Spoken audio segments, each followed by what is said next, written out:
नमस्कार श्रोतेहो. आपल्या आजच्या नामाची महिमा या पॉडकास्टमध्ये मी तुमचं मनपूर्वक स्वागत करते. आज आपण बोलणार आहोत नाम आणि भक्त यांच्यामधल्या त्या अदृश्य पण अत्यंत गाढ नात्याबद्दल. म्हणजे नाम आणि भक्ताचे नाते, ज्याने अनादी काळापासून असंख्य मनांची तृष्णा शमवली आणि कोट्यावधी आत्म्यांना शांततेचा मार्ग दाखवला. हा आपला नामाची महिमा शृंखलेचा 27वा उपाख्यान आहे. मानवी मनाची एक विलक्षण प्रवृत्ती आहे.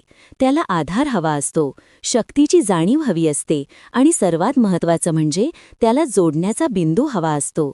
हा जोडण्याचा बिंदू नाम बनून भक्ताच्या जीवनात उतरतो. नाम म्हणजे फक्त ओठांवर येणारा शब्द नव्हे, नाम म्हणजे त्या शब्दामागे दडलेली दिव्य ऊर्जा.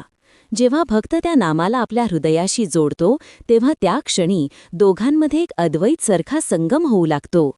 भक्त नाम जपत असतो, पण खरं पाहिलं तर नामच भक्ताला धरून ठेवत असतं. नामाचे स्मरण म्हणजे जणू अंतर्मनाची स्वच्छता. जसा प्रवाहात दगड धुतले जातात, तशी मनातील वासना, राग, मत्सर हळूहळू वितळू लागतात. भक्तासाठी नाम हे औषधही असतं आणि अन्नही. मनात अस्थिरता आली तर नाम शांतता देते. मन रक्ताळलं तर नाम मलम बनतं आणि मन भटकू लागलं तर नाम दिशा दाखवतं.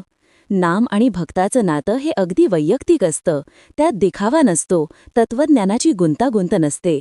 साधा श्वास जसा अंगभूत वाटतो, तसंच नाम मनात रुळून जातं आणि भक्त त्या नामात घर करतो.